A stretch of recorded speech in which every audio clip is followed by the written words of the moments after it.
बघा आता आज आपला ह्या computerise financial accounting with tally या टॉपिक मध्ये सगळ्यांचं स्वागत आहे. आज आपला पहिला दिवस. यामध्ये आपण पहिल्या दिवशी आपला टॉपिक जो आहे तो म्हणजे फायनान्शियल अकाउंटिंग. कोणता टॉपिक आहे? फायनान्सिंग. आपण टॅली तर शिकतोच आहेत, परंतु टॅली बरोबर आपण अकाउंटचं सुद्धा बेसिक शिकणार आहे, बरोबर. आणि मग आपण पुढे टॅली बेस म्हणजे अकाउंटिंग प्लस टॅली असं दोन्ही सायमल्टेनियसली आपण शिकणार आहे. त्यामुळे तुम्ही अकाउंट मध्ये पण मास्टर व्हाल आणि टॅली पण शिकाल. ठीक आहे, जाऊ आपण आपल्या टॉपिककडे. आज आपण काय शिकणार आहे तर फायनान्शियल अकाउंट म्हणजे अकाउंट म्हणजे काय, व्हॉट इज अकाउंट, अकाउंट म्हणजे काय, type of transaction, important terms in book keeping. Book keeping मधल्या काही महत्वाच्या टर्म्स आहेत जसं की debit, credit, debtors, creditors, goods, याच्याबद्दलची माहिती आजच्या भागामध्ये आपण बघू. पहिले आपण बघतो financial accounting. The term bookkeeping means keeping of books or maintaining books of account. In other words, bookkeeping is a systematic bookkeeping is a system of recording business transaction in a proper set of books. Proper set of books मध्ये proper त्याची entry करणं, त्यालाच accounting असं म्हटलेलं आहे, financial accounting, बरोबर. Systematically त्याचं recording करणं. आता बघा, तुम्ही आम्ही पण अकाउंट, प्रत्येक अकाउंट जर म्हटलं ना तर प्रत्येकाच्या घरात अकाउंटिंग, लक्षात ठेवा. प्रत्येकाच्या घरात अकाउंटिंग लिहिल्या जातं. कसं लिहिलं जातं त्याचं उदाहरण जर बघायचं झालं तर आपल्या आई वडील सुद्धा हिशोब लिहिणं म्हणजे अकाउंट आहे, त्याचा अर्थ असं होतो. आता थोडक्यात इथं आपण हिशोब कसा लिहितो, भाजीपाला आणला 300, किराणा आणला 5,000, मुलांची शाळेची फी भरली, बरोबर, गाडीचा पेट्रोलचा खर्च, लाईट LICचा हप्ता, लाईट बिल, अशा पद्धतीने आपण लिहितो. आपण जे लिहितो ते असतं सिंगल एंट्री अकाउंटिंग सिस्टीम. कोणतं असतं? Single entry.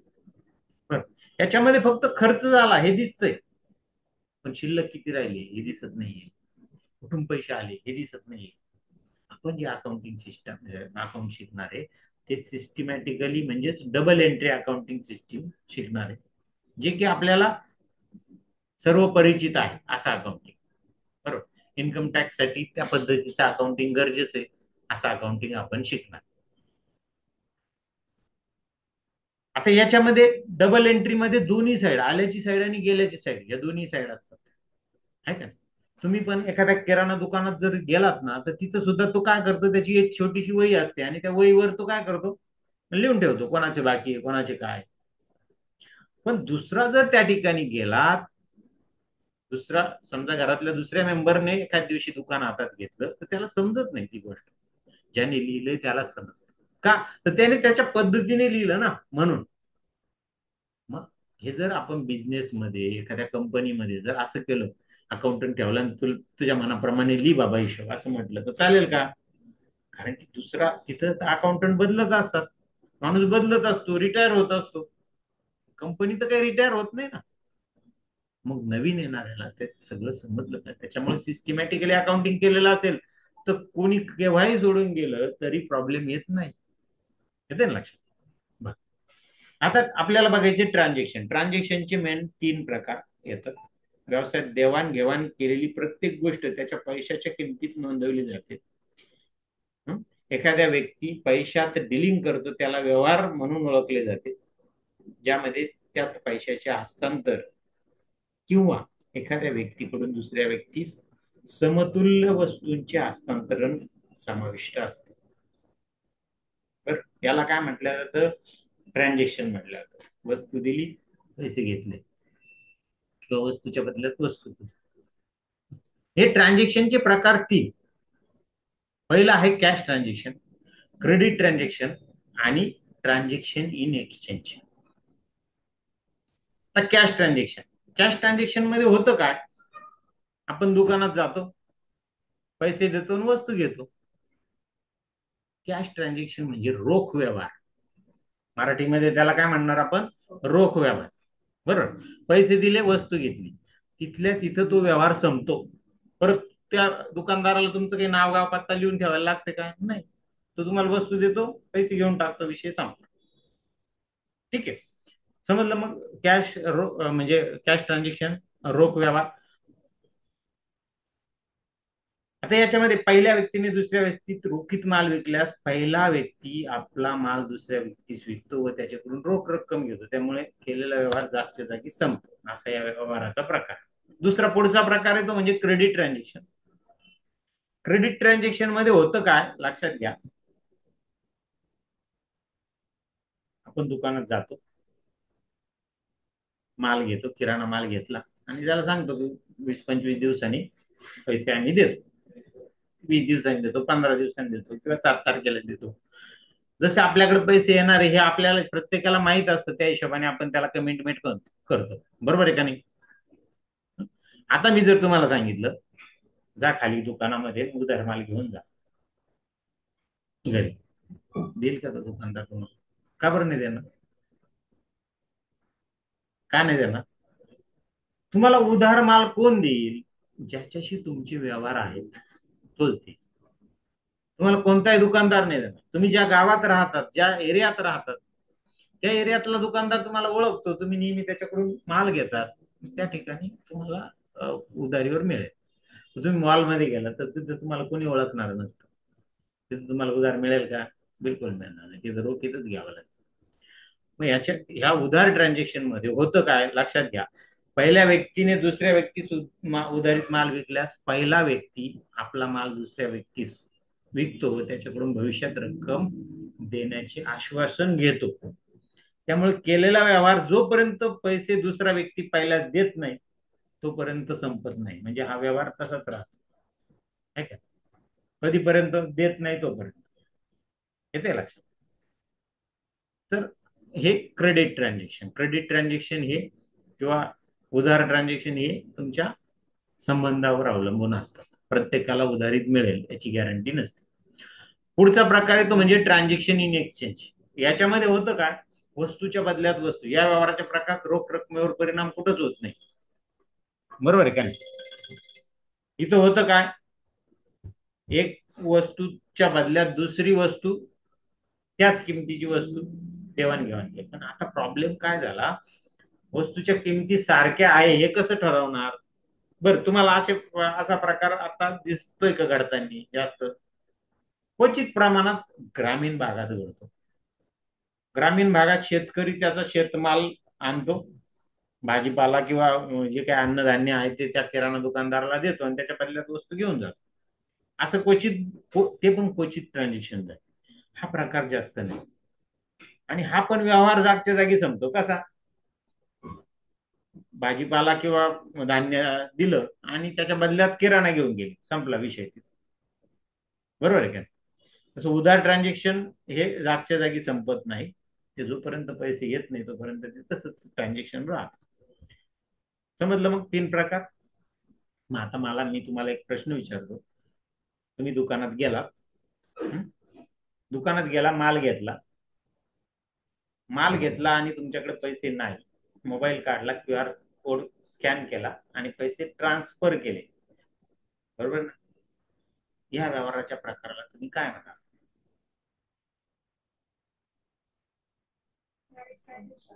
हं?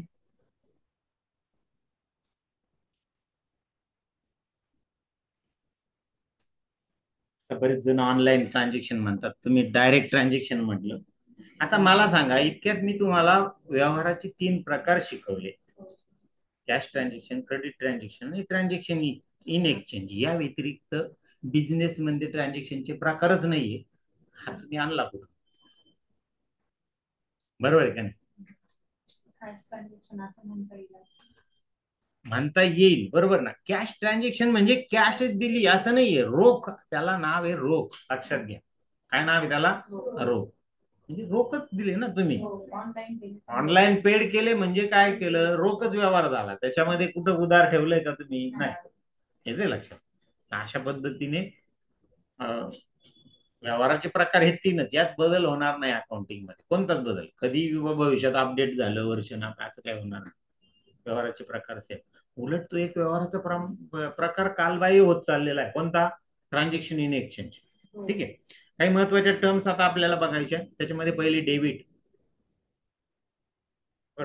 अकाउंटिंग मध्ये डेबिट एंट्री मालमत्ता किंवा खर्च खात्यात वाढ होते आणि लायबिलिटी दायित्व इक्विटी किंवा रेव्हेन्यू खात्यात घट दर्शवते.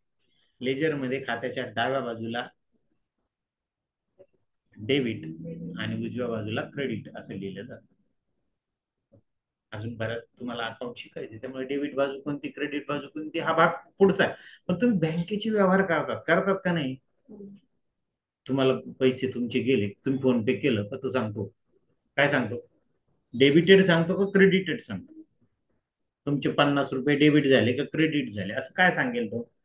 तुम्ही एखाद्याला पेमेंट केलं तुमच्या खात्यातून, डेबिट झाले, बरोबर. हे बँकेच्या दृष्टीने डेबिट झाले, तुमच्या दृष्टीने त्याचं क्रेडिट असतं. तुम्ही ज्यावेळेस तुमच्या अकाउंट बुक मध्ये एंट्री माराल त्यावेळेस त्याला क्रेडिट करा. आलं का लक्षात? म्हणजे तुमच्या खात्यात जमा झाले का बँक सांगते तुमच्या खात्यात क्रेडिट झाले, म्हणजे तुमच्या खात्यात डेबिट झाले थोडक्यात. येते लक्षात? हे डेबिट आणि क्रेडिट. आपण जे अकाउंटिंग शिकणार आहे, सिस्टमॅटिकली अकाउंटिंग, याच्यामध्ये डबल एंट्री अकाउंटिंग सिस्टीम करणार आहे, शिकणार आहे, तर त्याच्यामध्ये एका अकाउंटला डेबिट असणार आहे, एकाला क्रेडिट असणार आहे. लक्षात घ्या. जसं तुम्ही तुमच्या पुस्तकात त्या बँकेत पैसे जमा झाल्याची एंट्री करणार त्यावेळेस तुम्ही डेबिट म्हणणार कॅशला आणि बँकेला क्रेडिट देणार, म्हणजे एकाला डेबिट आणि एकाला क्रेडिट. हे डेबिट क्रेडिट काय याच्याशी खेळायचे, त्यामुळे याचा तुम्हाला संबंध राहणारच आहे. बरं. क्रेडिट सेम अकाउंटिंग मध्ये क्रेडिट म्हणजे खात्याच्या उजव्या बाजूला केलेली नोंद, त्याला काय म्हटलं जातं? क्रेडिट म्हटलं जातं. थोडक्यात देण्याची बाजू म्हणजे क्रेडिट आणि येण्याची बाजू म्हणजे डेबिट, असं जरी म्हटलं तरी थोडक्यात तरी चालू शकतं. बरोबर. पुढे डेटर्स, यास घेणेकरी असं म्हणतात. एकदम सोपा अर्थ आहे. हा प्रत्येक जण सांगून मोकळा होतो, पण डेटर कोण याची कन्सेप्टच क्लिअर नसते. बरोबर आहे. दुसऱ्या शब्दात सांगायचे तर तो अशी व्यक्ती आहे ज्याच्याकडून आपल्याला पैसे वसूल. आता आपण काय करायचं, आपण बिझनेस म्हणून विचार करायचा, आपण स्वतः म्हणून विचार नाही करायचा. बिझनेस मध्ये आपल्याला पैसे कोणाकडून घ्यायचे असतील? आपल्या कस्टमरला आपण काय करतो, पैसे त्याला माल देतो का घेतो? तर माल देतो. काय करतो? माल देतो. थोडक्यात मालाचा जर तिचा संदर्भ जर लावला ना तुम्ही, तर तुम्हाला डेटर क्रेडिटर एकदम सोपं जाईल. मालाचा संदर्भ लावला तर, बरं. ज्याला आपण माल विकतो तो आपला कोण असतो? डेटर असतो. कारण की तुम्हाला ट्रान्झॅक्शन कसं येणार माहिती का? Purchase goods from Deepak, sold goods to Vinayak, असं येणार. म्हणजे त्याच्यात त्या ट्रान्झॅक्शन मध्येच नाव असणार ना, परचेस केलं का सेल केलं. परचेसचं ट्रान्झॅक्शन म्हटलं का तो क्रेडिटर आपला, आणि सेलचं ट्रान्झॅक्शन म्हटलं का त्यात येणारी पार्टी आपला डेटर. येते लक्षात? डेटर क्रेडिटर ओळखणे एकदम सोपं. तुम्ही जर याच्या त्या टर्म्स त्याची जी दिलेली त्याच्यावर जर तुम्ही बघत गेलात तर तुम्हाला थोडं जास्त विचार करावा लागेल. पण तेच तुम्ही म्हटले माल विकलाय का खरेदी केला तर तो क्रेडिटर, विकला तर डेटर, संपला विषय. असे हे डेटर आणि क्रेडिटर. येते लक्षात? डेटर क्रेडिटर तुम्हाला कंटिन्यू डेटर क्रेडिटर संबंध येणार आहे, लक्षात घ्या. मला सांगा, कोणताही बिझनेस आला तर त्याला कस्टमर बेस आला, कस्टमर शिवाय बिझनेस होणार आहे का? नाही होणार. बरोबर आहे का नाही? आणि त्याला तुम्हाला परचेसिंग पण आलंच, खरेदी पण करणं आलंच. बरं.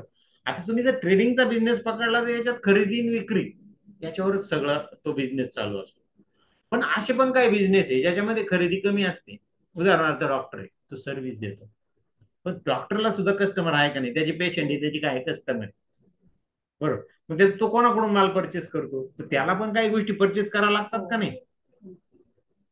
बरोबर. मेडिसिन परचेस करावं लागतं, इंजेक्शन परचेस, सलाईन्स परचेस करावं लागतात. बरं. म्हणजे ह्या गोष्टी आहेच ना. तुम्हाला सर्व्हिस द्यायची तर तुमच्याकडे ते प्रॉडक्ट पाहिजेतच ना सर्व्हिस देण्यासाठी. कोणताही सर्व्हिस सेक्टर मधला जरी बिझनेस आला तर तिथं सुद्धा तुमच्याकडे दोन्ही गोष्टी असणार. मग महत्वाचं आहे का नाही डेटर क्रेडिटर? कारण की याच्यामध्ये तुम्ही जर बघितले ना तर 50-60% ट्रान्झॅक्शन हे डेटर क्रेडिटरच असतात. त्यापेक्षा जास्त पण कमी नाही.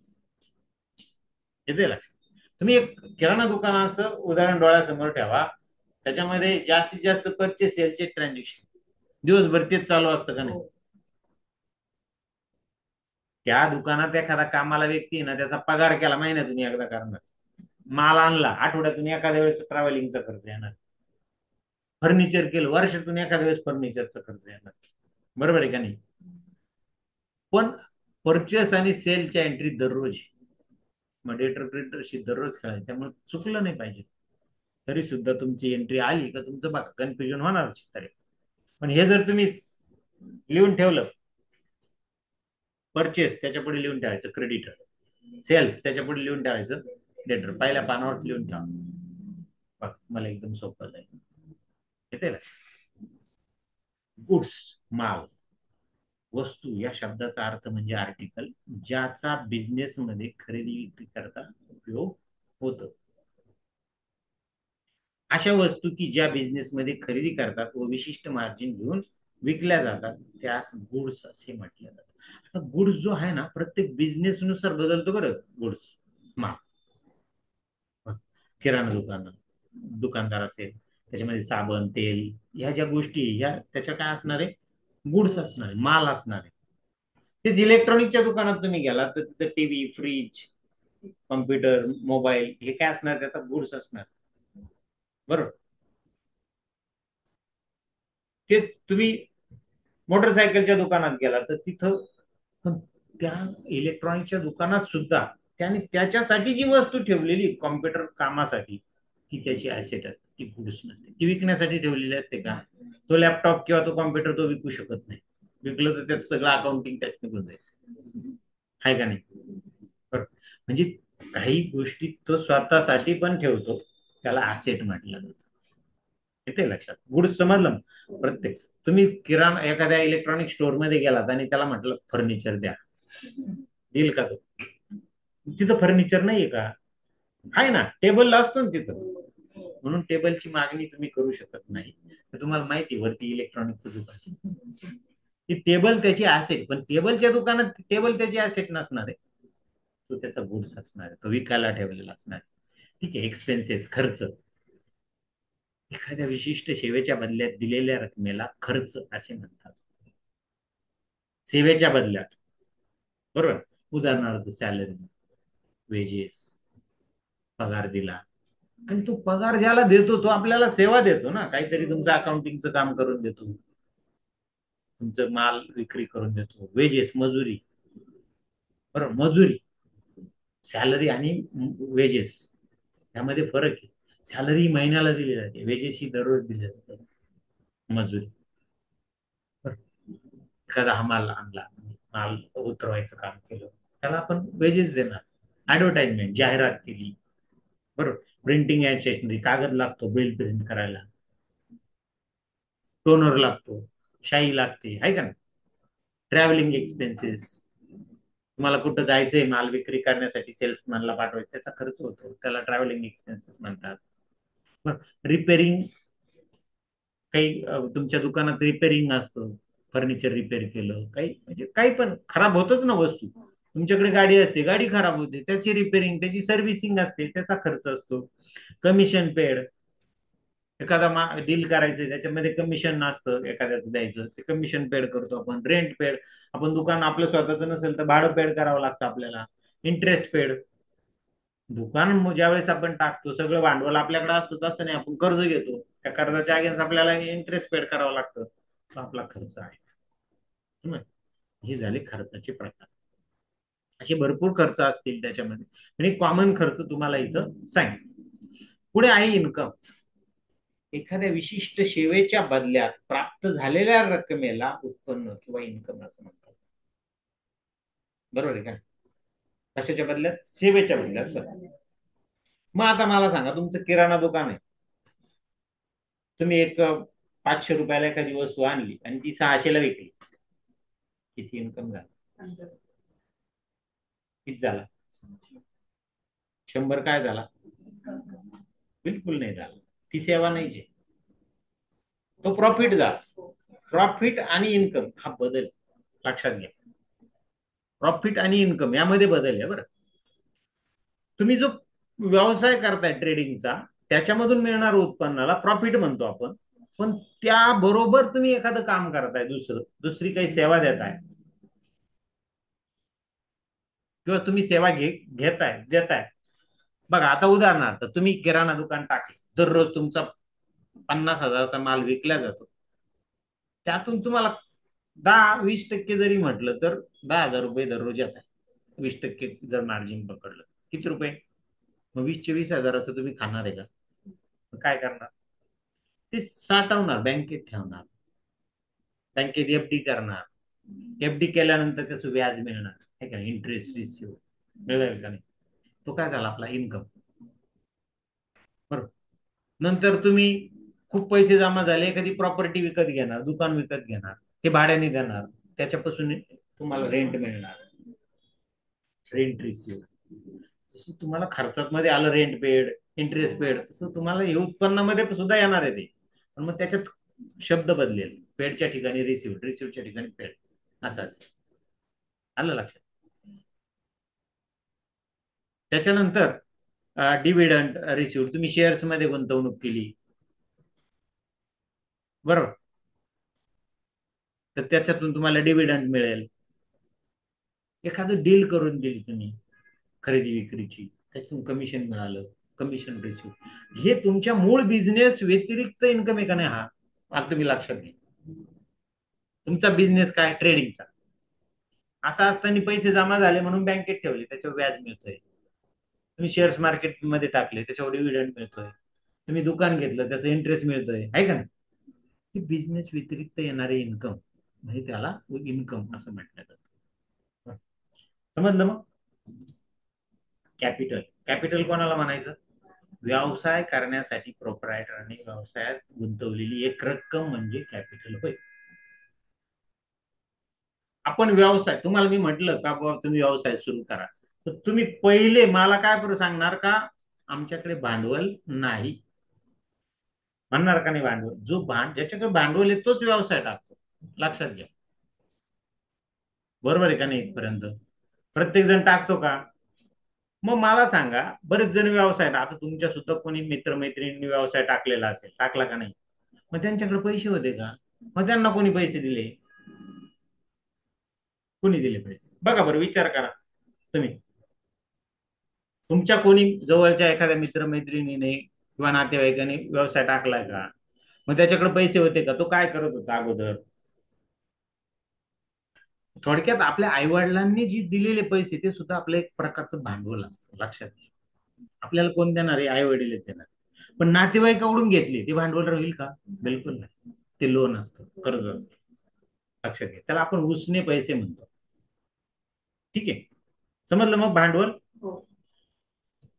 ड्रॉइंग, वैयक्तिक किंवा घरगुती खर्चाची पूर्तता करण्यासाठी मालकाद्वारे व्यवसायातून घेतलेली रोकड किंवा वस्तू म्हणजे ड्रॉइंग. आता किराणा दुकान टाकलं, तुम्हाला घरात किराणा लागतो का नाही? मग तुम्ही दुकानातून तो घेतला, मग त्याची नोट कशी काढणार? त्याला ड्रॉइंग मध्ये टाकणार. कारण की बघा, व्यवसायामध्ये ज्यावेळेस भांडवल गुंतवलं जातं, व्यवसाय हा वेगळी एंटिटी असते, लक्षात घ्या. आणि तुम्ही वेगळं, प्रोपरायटर वेगळा असतो. तुमचा जरी व्यवसाय असला तरी व्यवसाय वेगळी एंटिटी आणि प्रोपरायटर वेगळा. व्यवसायाच्या दृष्टीने तुम्ही जे भांडवल गुंतवलं ते व्यवसायाला तुमचं देणं असतं, म्हणजे ते नेहमी लॅबिलिटी साईडला दिसतं, देणं. ज्यावेळेस तुम्ही त्या व्यवसायामधून काही वस्तू घेतात किंवा पैसे घेतात, तो व्यवसाय काय म्हणतो? यांनी पैसे घेतले, यांचे कॅपिटल कमी करा.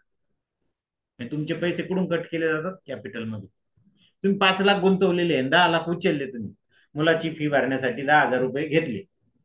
10,000, 10 लाख नाही म्हणत, 10,000 रुपये घेतले, तर लगेच तुमचे कॅपिटल 10,000 कमी होईल. कितीने? 10,000. का? तर तुम्ही 10,000 उचलले ना. येते लक्षात? तर या पद्धती मग याच्यामध्ये वैयक्तिक खर्च, जसं की मुलाची शाळेची फी भरली, मुलाचा डॉक्टरची फी दिली, मित्राच्या हॉटेल बिल भरलं, हा व्यवसायाशी काही संबंध आहे का याचा, या खर्चाचा? बिलकुल. समजलं? समजलं मग ड्रॉइंग वैयक्तिक खर्च, त्याला ड्रॉइंग म्हटलं. ऍसेट, रोख रूपांतर करण्यायोग्य किंवा त्याच्या समतुल्य कोणती गोष्ट मालमत्ता म्हणून संबोधली जाते. आता तुम्हाला जर मी विचारलं ऍसेट कोणकोणते आहे तर तुम्ही सांगणार का नाही? तुमच्याकडे ऍसेट आहे का? सांगा बरं ऍसेट. एक दोन तीन ऍसेटचे नाव. बरोबर. फर्निचर, बिल्डिंग, लँड, व्हेकल, असे वेगवेगळे नावं तुम्ही त्याच्यामध्ये घेतात. बरोबर आहे का नाही? हे तुम्हाला माहिती आहे ऍसेट कशा. इथं इथं इथं जर बघितलं ना बघा, फॅन आहे, कॉम्प्युटर आहे, टेबल आहे, हे ऍसेट आहे, प्रिंटर आहे, हे ऍसेट आहे, हे डोळ्यांना दिसतंय आपल्याला. बरं. पण या व्यतिरिक्त अशा दोन ऍसेट असतात की ज्या दररोज वापरल्या जातात. त्याचं नावच तुम्ही घेत नाही. सांगा बरं, दररोज तुम्ही हाताळतात. आता या फर्निचर तरी कधीतरी हाताळायचंय तुम्हाला, कधीतरी म्हणजे कधीतरी त्याचं पर्चेसिंग होणार आहे, कधीतरी सेल होणार आहे. त्याला वर्ष लागतं, 2 वर्ष लागतं, का 5 वर्ष लागतं माहित. कॉम्प्युटर एकदा घेतला तुम्ही, 5 वर्षांनी विकाल का 2 वर्षांनी विकाल माहित नाही. गाडी घेतली 10 वर्षांनी विकाल का पाच माहित. म्हणजे तिचं कधीतरी वर्षांनी ट्रान्झॅक्शन होतं. आणि ते पटकन तुम्ही सांगतात. आणि जे दररोज ट्रान्झॅक्शन होतं ती ऍसेटच तुम्ही सांगत नाही. कॅश. बरोबर आहे का नाही? रोख रक्कम ही सुद्धा तुमची ऍसेट आहे.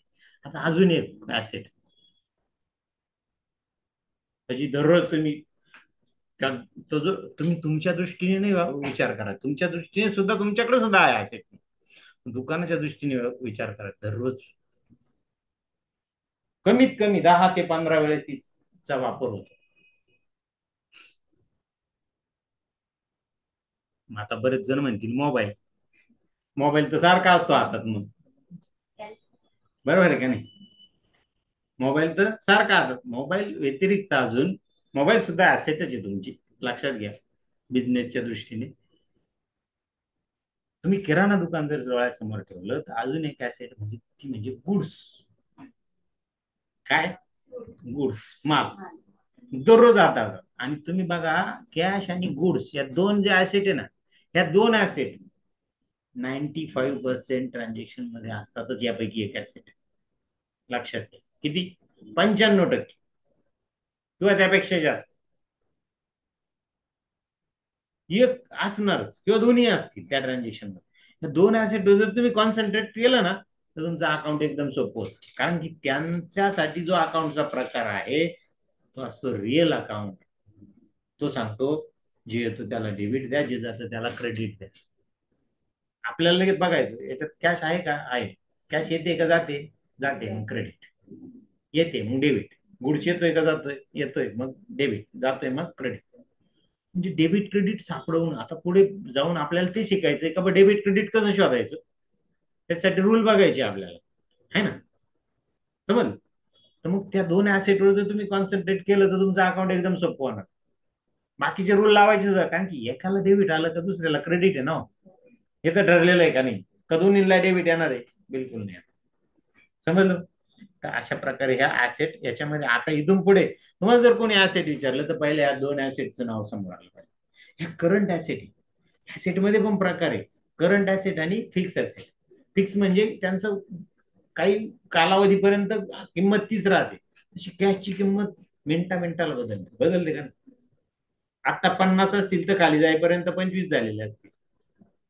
आहे का? समज. गुड्सचं पण तसंच आहे. मिनिटा मिनिटाला त्याची व्हॅल्यू बदलते. म्हणून त्याला करंट ऍसेट म्हणतात. पण तुम्ही खाली जाईपर्यंत गोल्डची किंमत बदलणार आहे का? फर्निचरची किंमत बदलणार आहे का? नाही. त्याला काही कालावधी जावा लागतो तेव्हा ते बदलत.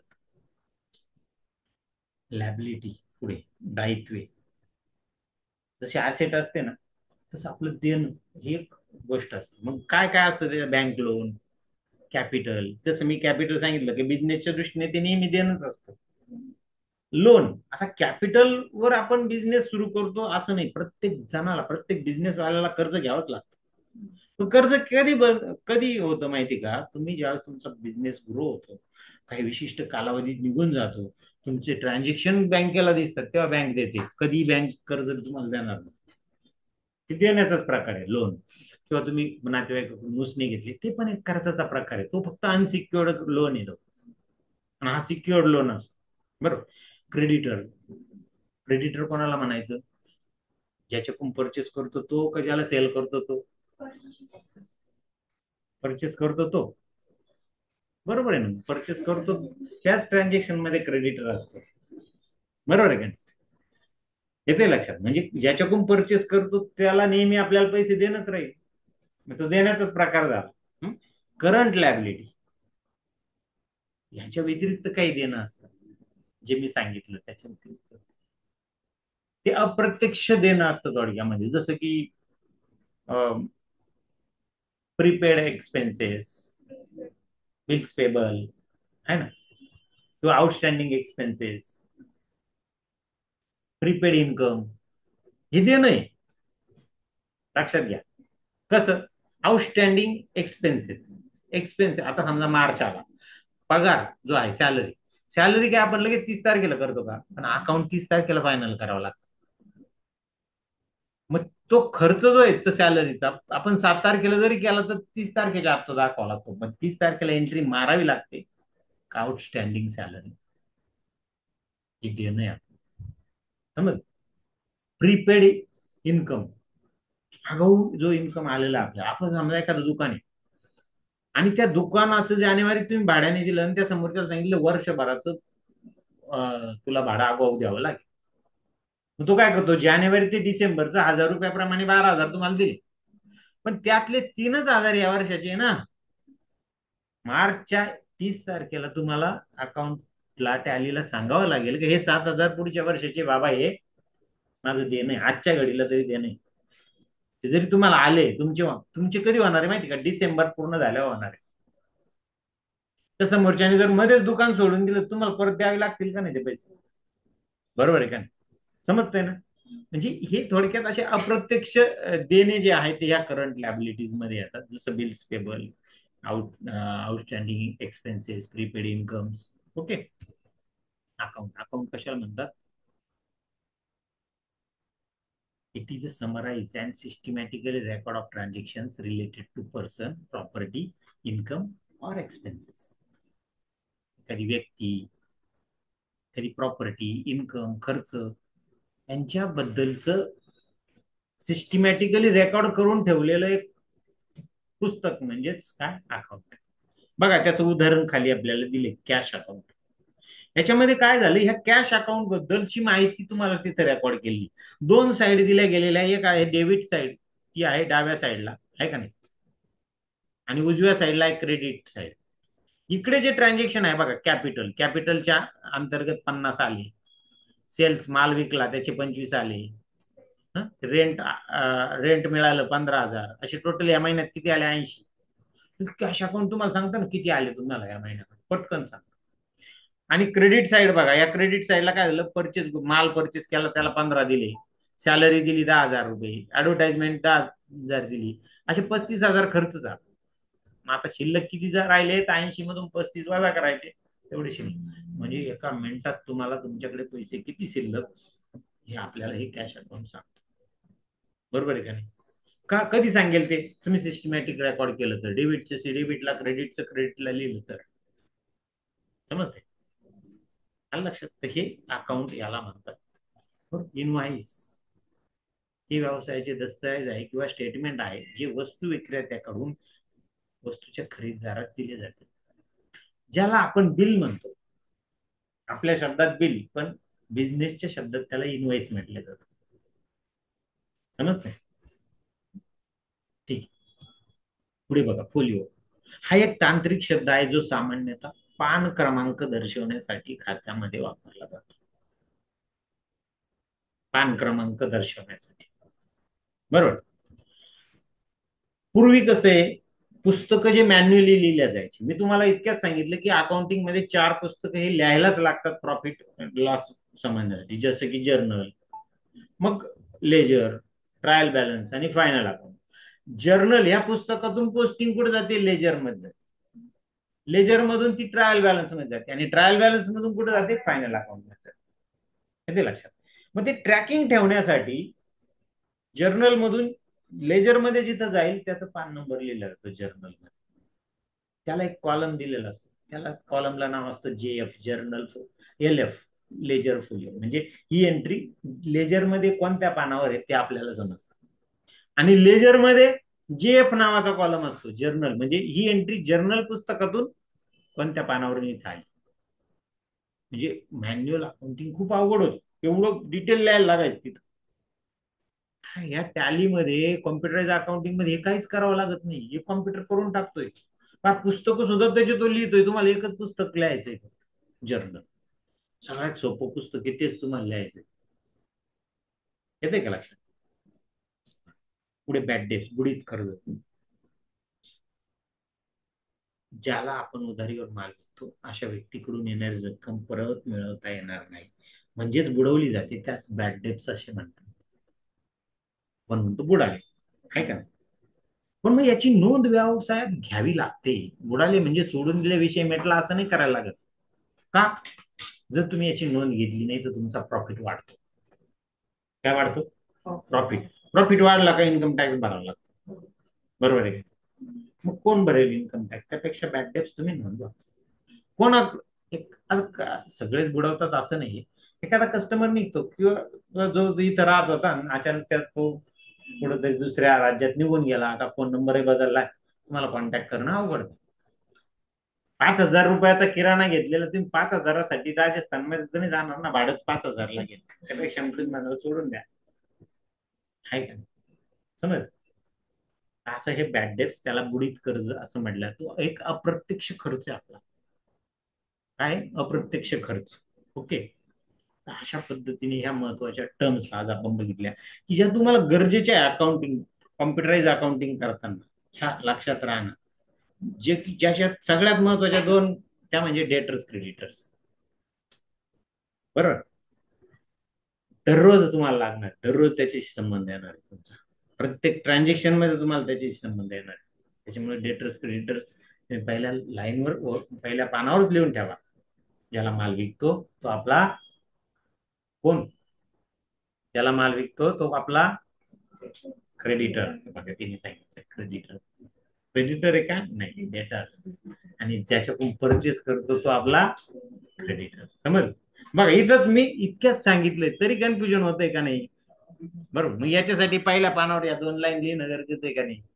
दररोज येऊन पाहायच्या, तर तुम्हाला डेटर क्रेडिटर मध्ये कन्फ्युजन राहणार. ठीक आहे. आजच्या ह्या टॉपिक मध्ये आपण ज्या गोष्टी बघायच्या होत्या त्या सगळ्या बघितलेल्या आहेत. तर मग आज आपला वेळ झाला, तर आज आपण इथं थांबतोय. ठीक आहे.